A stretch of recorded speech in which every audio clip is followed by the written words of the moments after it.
Good morning, everybody. It is very rare that I just wake up and say, hey, I'm going to make a video. I'm not going to have coffee. I haven't even, taken my medicines and my vitamins and all this stuff. Um, but I was thinking about a response I got to a video I put up about Joe Lewis. And someone said, don't forget he had an exhibition match with Leon Spinks. And, of course he did. Yet another thing he did, which, cool, right? He did a lot of awesome things. But I'm going to share with you what I think his most awesome teaching of all time is. Something every martial artist should be exposed to. And if a martial artist agrees with this teaching and says, you know what, I'm going to teach this in my style, whether they're a boxing coach, a kickboxing coach, a Pencak Silat, guru, someone teaches an esoteric style, a healthy style like Tai Chi or Qigong, anyone involved in any way with the martial arts, if they taught this teaching of Joe Lewis, I think it would make the world better. It would make martial arts better. It would make life better. And that would be my litmus test for whether I think this martial artist is qualified to teach. What is this teaching? Let me give you context first. It was a very long seminar footage, and I think it's from uh, sometime in the 90s, of course. He's a little older, but still quite fit, quite strong. And I think it was hosted by George Matteson's Weichiru organization. So it's somewhere in New England, right? Maybe Massachusetts or something. And it's the same seminar where he talks about how, he doesn't believe in owning a gun or a knife. He doesn't train with weapons. He doesn't own a weapon that could hurt someone. And previous research tells me that when he was in the Marines, he trained with the Okinawan Kobujitsu weapons.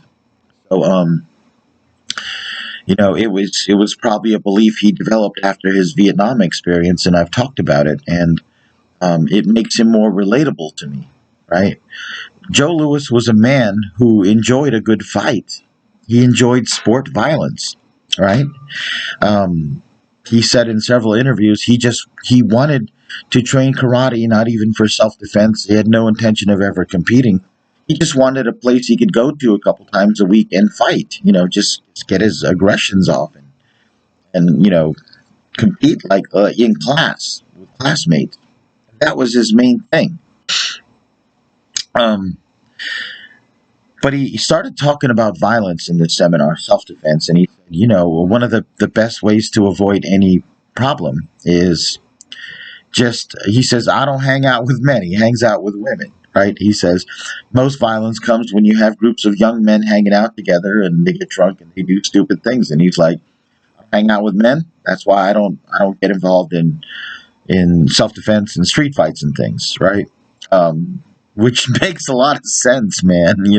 Especially young men drinking. That's a recipe for trouble, um, and a trouble that's also a trouble for a lot of society. So, and then he said, he doesn't believe in corporal punishment. Doesn't believe in hitting a child to correct them. And he said, every time you hit a child to correct them, what you're really teaching them is that violence is how adults deal with things. And he's like, I don't believe in hitting people outside of the ring. He hit the crap out of people in the ring. Watch any of his fights. The man could hit, the man could fight, right? But he said, I don't touch people. You know, he said, I won't touch you and you don't touch me and there'll never be a problem. He says, don't go around hanging out with men drinking. Don't go around touching people. Don't hit your kids. Don't raise them that way. Correct. I think he's telling you to talk to people. Talk to your kids. Instruct them. Instruct them with words. I mean, it changed my opinion on Joe Louis because having met him personally, there was aggression seething underneath him. It's just part of some people, but the man obviously got a hold of his emotions. He found a healthy outlet for it. Um, he went in the military. He went to war in his way, in his job, and may have actually seen combat. But if he operated a radio, he may have had more kills than an entire, rifle platoon would with their rifles. I mean, the radio calls in bombs and artillery. The radio is one of the most fearsome weapons of war ever invented. They taught me that in boot camp when they were teaching us how to patrol. They said, "Who's the most dangerous man in this squad?" And everybody, this private sir, this private sir. And then there was a lieutenant instructing us, a series commander, and he said, "No, it's the radio man. The radio man is the most dangerous person." And he talked about call for fire. And I was like, "Wow, it's not just your rifles and your bayonets and your pistols and your hand-to-hand combat. You can drop 5, 6, 7,000 pounds of ordnance on top of a target using using that radio. You can call in aircraft fighters, all kinds of things, right?" The man understood like psychopathic levels of violence. That's what the military is. It's a level of violence that will supersede any street fighter, sport fighter, gangbanger, right? And many of us that get involved in martial arts, we have that violence inside of us. And I relate because I hate when people hit their children, even smacking their hand. You teach them violence is the way adults deal with things. When they become an adult, they will see things through that. Some will become violent. Some will become bullies because that's the example they had. That was me. I was bullied. To grow up with violence, I had violence coming at me from kids on the street. I had violence from my father, violence from my mother, violence from my oldest brother, violence down the neighborhood, right? And my first instructor, Katsuya Kisaka, was also corporally punished his students sometimes, like would whack people with bamboo shinai. It was, grew up in a violent world. And so I learned to deal with it. And I believe that you're better off. I think I would have developed better communication skills and had a far better life if I would have been talked to be corrected on those times that I was hit, beaten, sometimes beaten badly by my father, sometimes, you know, hit with physical objects by my mother, right? And so Joe Louis, that just makes me relate to him more because when I met him, he was combative. I mean, I walked into the dressing room of the seminar, and immediately when I started, putting on the baggy kung fu pants and the wrestling pants and the sash and the kung fu t-shirt, he started making fun of my fancy pajamas because Joe Louis, I mean, I think he just developed a hatred for the kung fu community because they love Bruce Lee so much, and they popularized Bruce Lee, and he felt at his expense, and he wanted to start like a verbal argument with me. And the guy was like, one of my heroes, and me being from New Jersey, I just kind of snapped back. I'm like, well, sir, I believe your pajamas cost a lot more than my pajamas. How much did you pay for those things? Because if you tell me how much you paid for them, I'll tell you how much you paid for mine. And he kind of grinned a little bit, like, he kind of stopped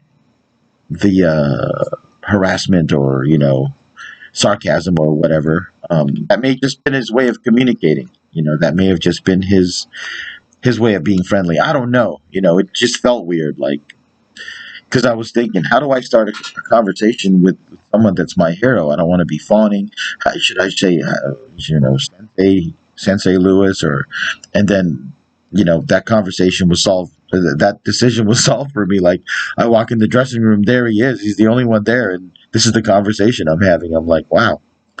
Um, yeah. I mean, think about it, man. If you would take, sorry, my throat's a little sore from atmospheric changes and stuff. But if you were to take just the words he said in that seminar and said, yeah, I know this martial artist, I know this guy, he doesn't believe in owning a gun, he doesn't believe in owning even a stick or knife. When people give him these things as presents, he gives them away to his son because he doesn't want them in the house. He doesn't believe in hanging out with other men. He only hangs out with women. He doesn't believe in corporal punishment. And he said he had he has a problem taking orders because of his experience in the Marine Corps. I think if you would say that to the average right-wing person today, like a Donald Trump supporter, it would be like, well, this guy's a pansy. This guy, he's a social justice warrior, pansy liberal. I'll kick his butt. And no, you would not kick his butt. Not in his prime. Probably even when he was dying of cancer. he would have given you a fight for your money. All right. So you can be a strong man. You can be a powerful man, an influential man. I don't know anything about his political leanings, and I don't know, who he voted for. It's not really my business. But you can be a manly man. You can be a man's man, and not believe in hitting your kids, and advocate that out loud to the world. And I actually think it's one of the most significant things he ever taught. If he said that on a regular basis to people he was teaching, I think that alone made him a great teacher and made the world a better place. And so, yeah, Joe Louis's most awesome teaching revealed. Thank you.